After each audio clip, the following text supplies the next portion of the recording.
So we are doing the master directions issued by RBI pertaining to Exports. export of goods and services. And in that, out of 4 parts ABCD, up to part we had already done. Now coming to part number C. And today I have done some homework which will make the thing simpler for you. This is talking about obligations of the authorized dealer, or you can say role and responsibility of the authorized dealer in connection with exports. Point number 1 talks about grant of EDF waiver. Now, this point title doesn't seem to be correct. The real meaning is given herein. So this is a summary I have incorporated. This is something homework I have done. So instead of reading the whole detail, we read just only the summary and matter will work. This says the status holders are entitled. Who is the status holder? That is star category, sir. Star export houses. Yes. 1 star, 2 star, 3 star, 4 star, and 5 star export houses. Right? So that is status of export house is based on turnover. Yeah, 3 million for 1 star, 2 million. So that, yeah, we have 3 million, 15 million, 50 million, 200 million, and 800 million. So that we will discuss in detail in foreign trade policy chapter number 2. Yes, sir. Okay, here only for reference to those who are not aware of, just a brief reference I'm giving them. A status holder means what? A status holder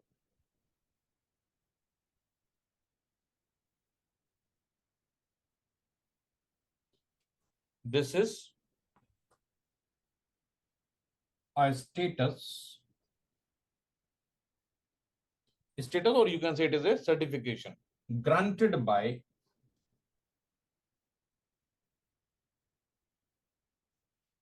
Ministry of Commerce based on aggregate exports.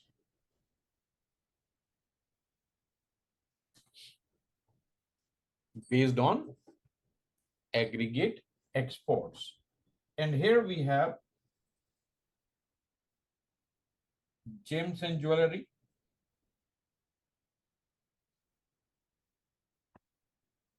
and all others.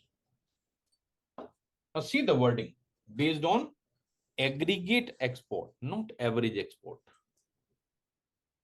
And that aggregate export is current Last 2 years. Preceding 2 years. 2 financial years. For gems and jewelry, this is current plus preceding 2. Yes, sir. So is it financial year and licensing year are same? Same. Yes.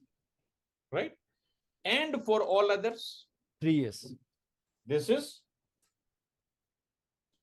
current plus 3 years. preceding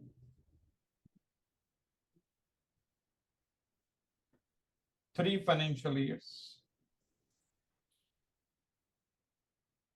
Right? And that status may be 1 star, 2 star, 3 star, 4 star, and 5 star export house. Sir, other exporters we can one more classification, sir. Those who got the MSME, they will double system, sir. That is only for 1 star export house. Only for 1 star exporter, not only for MSME, it is for vegetable exporters. We have 4 categories. Vegetable, agro, then export from Jammu Kashmir. Yes. Export from Northeast. Those get double status. Yes, double status. So that we will discuss in chapter number 2 of the foreign trade policy. Yes, sir. Now here, just explanation for the word who is a status holder. So status holder is certainly an exporter, or you can say an export establishment, and based on their aggregate export during current financial year and preceding financial year, they are entitled for a certain status, and that status is granted by the Ministry of Commerce. And based upon the turnover, export turnover, they may be 1-star, 2-star, 3-star, 4-star, 5-star export houses. And what happens when the 2-star and other facilities are there? In this category. In this category, entitled for deferred payment of customs duty. And there are certain other advantages also when the status is given. But the basic thing is they're entitled for deferred system of payment, and most of the clearances of the goods are under the self-declaration. So whether it is import or export, most of the clearances are under the self-declaration. So that point that we were talking about, that is in relation to status holder. So who is a status holder? It is an established export establishment. Maybe proprietorship, partnership, association, company, LTD, whatever it may be. And having the export performance. Is that point clear? Now, this says status holders are entitled to export promotion material. That too free of cost. And without EDF. Without EDF. For the goods other than gems and jewelry. Condition is how much they can export without EDF. This is a 2% of the average export realization. See this, 2% of the average export realization during preceding 3 years, or 1 crore, whichever is less. Now here comes average. 2% of the average export realization during preceding 3 years, or 1 crore, whichever is less. So how much duty-free export is allowed? Or rather, how much without EDF, how much export can be allowed to the status holders?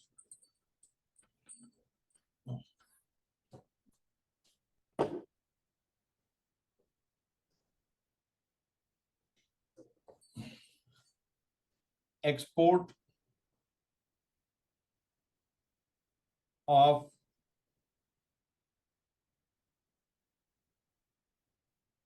promotion material by export houses without EDF. Export of promotion material.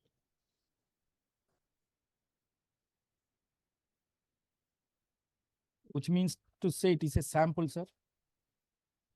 Yeah, you can say these are samples. Samples. Pharmaceuticals,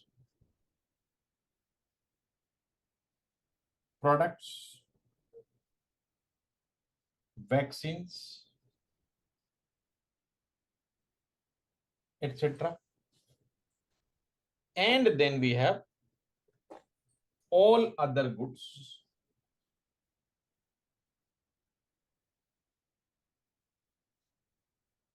except Gems and jewelry. gems and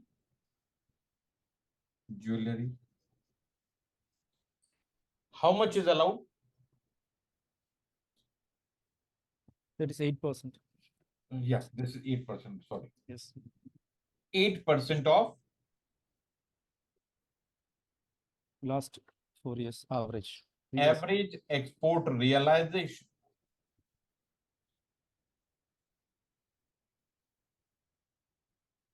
During preceding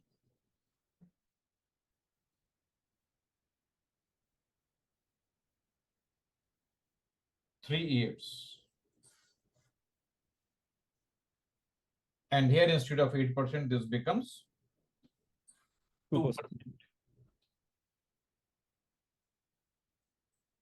Or rupees 1 crore, whichever is less. That is, or rupees 1 crore is only for gems and jewelry, no, sir? Both. For everything. Actually, the wording is like that, but effectively that applies to both. Okay. So either 1 crore or 2%. Okay.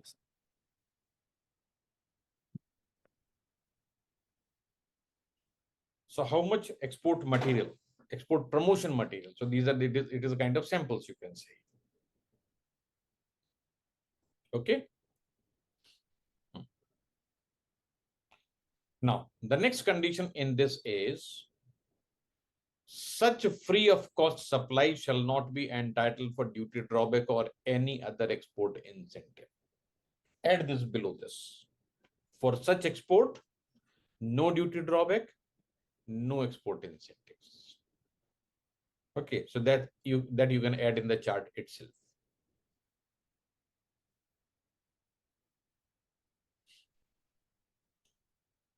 For such exports, there will be no duty drawback or any other export incentive.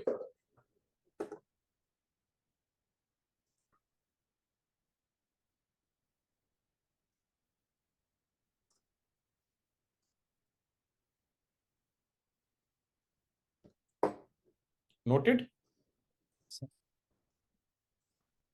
So here I can add here no duty drawback or any other export incentive. Okay, so I've just written the same thing what I have dictated, because this is the export for which the value is not going to be realized. So is it a loss of the exporter? Now a logical question. It's a promotion, no, sir. So he is eligible to send the goods as a sample to promote his business. So it is his own. It is not exactly that he has to do it with 2% or whatever it may be. Maximum given limit is that, but he can promote. My question is, when he is not given any export incentive or duty drawback, is it a loss to the exporter? So incentives will be given only for the amount it has to be realized. The government is giving only for the realization of foreign exchange to the country. For that only the incentives has been given. Here there is no point of any repatriation or realization. There is no loss for the exporter. There is no loss. Because if it is being given, government is getting loss. Government is also not losing. In sense, if they are paying incentives. Mittal sir will give you the explanation. Please, sir. Yes. I could not get. Can I get the question? Question is, when the goods are allowed to be exported without realization of the money, no duty drawback is allowed, no export incentives are given. The question is it a loss to the exporter? No, sir. I mean, no export custom duty is being charged. And I mean, so there is no loss that way. Actually, he is sending only for the business promotion purpose only, not for the export purpose. How do you adjust the cost of material? It is a cost. It is not. It is a cost for the exporter because it is like advertisement cost. Like this is also a cost borne by him, but it will come on the loss side of the balance sheet only. But it is not a loss as such. It is not covered. It is just an expenditure. Yeah. Right. It is just an expenditure, and ultimately this expenditure is added in the value of the export goods. Yeah, later when we have the order. So exporter is going to get back the incentives indirectly. So duty drawback is being given only for those products which has got an accessible duty in India. So for that reason only duty drawback is being given. For the incentives like road tap or other incentives, so it is only for the purpose of bringing back the repatriation of foreign exchange from other countries. So for only for that particular road tap is again which has been given for some other purpose, like what all the, for example, petroleum products. This is not coming under GST. It is coming under VAT still. So it has been given for so those are embedded with, not embedded with the GST they are giving. So how come it is coming? My question was, I will just give you another illustration. Okay. So maybe you have some product where the cost of production is 10,000 rupees. Okay. And out of this product, goods worth rupees 500 are sent as a sample. Cost of the sample also included the 10,000, remaining 9,500 units. So where from you recover this 500 rupees? With that 10,000, you still sell the goods for 10,000, not for 9,500. So would you mean to say that we are adding, indirectly the cost of the goods in the supplies? That is what the costing is. Yes, absolutely. That is what the costing is, right? What the pharma companies do, they distribute more than 25-30% of the total production by way of samples. So they will include those, it is included in the costing, you mean to say? Any medicine that you're buying in the market for 5 rupees, the cost of production is not even 50 paisa. Yes. Yeah. Why the price is increasing? So whatever samples they have distributed, the cost of all those comes to us only as a consumer. Anyway. Next. Now, receipt of advance against exports. Now, advance against exports, some of the basic concept we have already understood. What happens when the advance is received? There are 3 different types of concepts in that.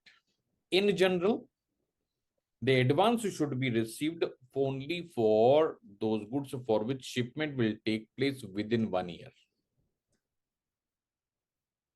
Another situation is where the manufacture of production itself is going to take a long time. So then in that case, advance may be taken for more than 1 year also.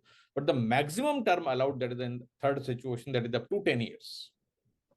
There are 3 different situations for advance against exports. Please listen carefully. Right? What is the general condition? Within 1 year. The exporter shall be under an obligation to ensure that the shipment of goods is made within 1 year from the date of receipt of advance payment. To watch full video, join the regular online batch Call Tayal Institute.